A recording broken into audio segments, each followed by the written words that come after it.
After the beep, please wait for the beep. Welcome to the Rica Sham Show.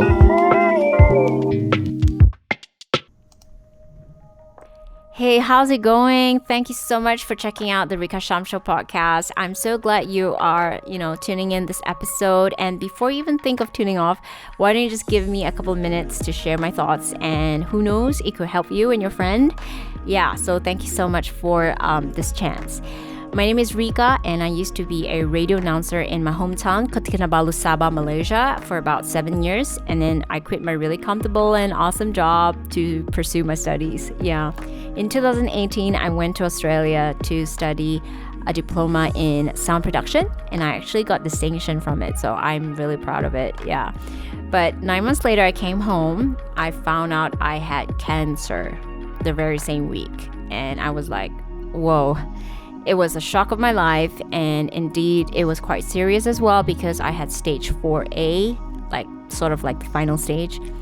But I really praise God. I thank the Lord for my husband, my family, and everyone who prayed for me, and I'm now in remission for 3 years. Yes.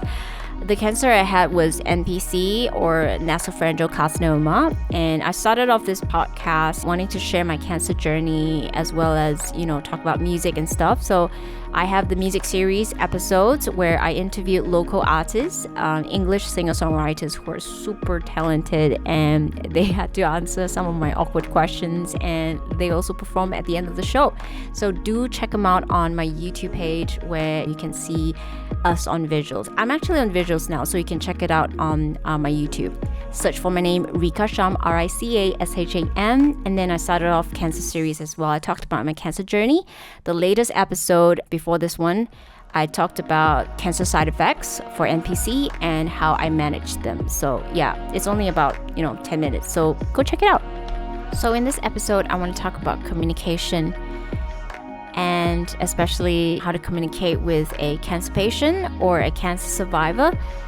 I suppose many of us don't really know how to react or what to say or what to do when you find out someone who is sick or having chronic disease. I think it's really normal and it's okay, but I'm just gonna give you a few tips, share my experience, so that the next time if you do come across this kind of situation, you perhaps can follow my suggestions. But of course, you're entitled to your own opinion.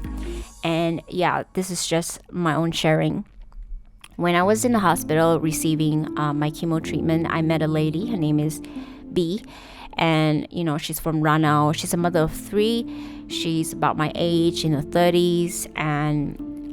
But the time when I met her, she was already in her final stages of cancer. And she told me that she has cancer everywhere in the body. And I don't know, honestly, I don't know if she's still around or not, but I really hope that she is.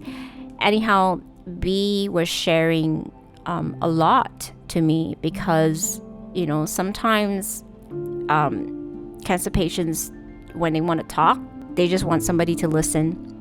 And so I was listening, and she was telling me about how her mother didn't really, care for her.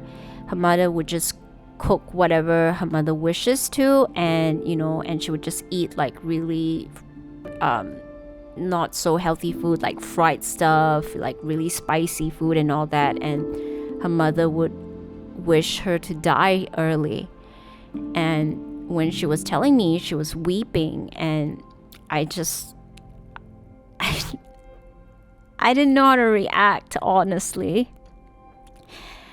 And I would see her husband, would sleep on the floor, on the hospital floor, with just his bag as his pillow, and he would just be there with his wife. And what are you supposed to say to somebody who is telling you all these things, right? And all I did, I was just there. I held her hand, and that was it. So being in the government hospital especially has taught me to be compassionate. I came across a lot of patients there who were just so demotivated. because of the pain they go through, because of the physical pain they have to endure. And so they would always say, how come you are so happy? How come you look so healthy? I would just encourage them and say, hey, you know what? Don't think about the pain or the challenge. You are all right. You're okay. Tell your body that you will be okay. Just be positive. That's what I told them. And I remember when word got out that I was sick, some people actually messaged me and say, are you sick? I mean, it sounded a little rude now that I think of it. I think if you'd like to know if somebody has any problems or not, you can start off with saying, hey, I heard that you are unwell. Are you okay? Is there anything I can do for you? I'm so sorry to hear about this. I hope and pray that you will be fine. Instead of asking them, are you sick? So yeah, that's just my opinion. But yeah, I would say that there are other better ways to ask people a question.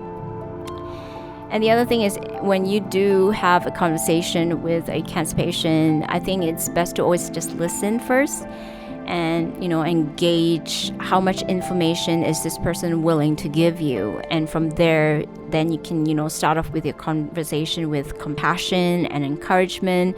But of course, remember, this is not like a motivation sales pitch or whatever. Like, you can do it, you won't die, and things like don't even go there, Just try to talk to them about the things that they love and just care for them, genuinely care for them. You don't really need to say much sometimes.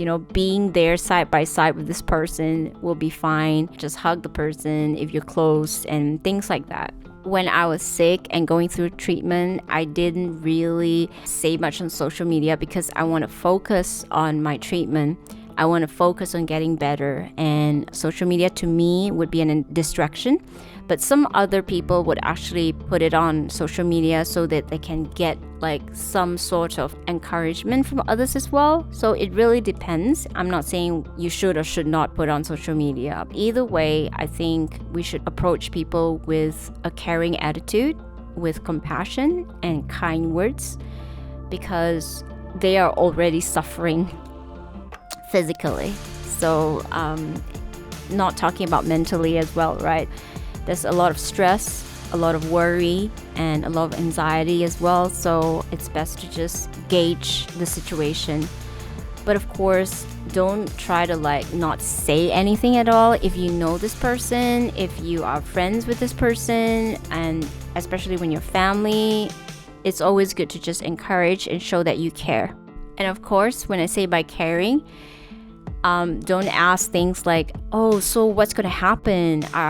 Is it going to be really hard? What are you going to do now? Do you have a job? I mean, dude, I just finished my treatment. Why are you asking me about job?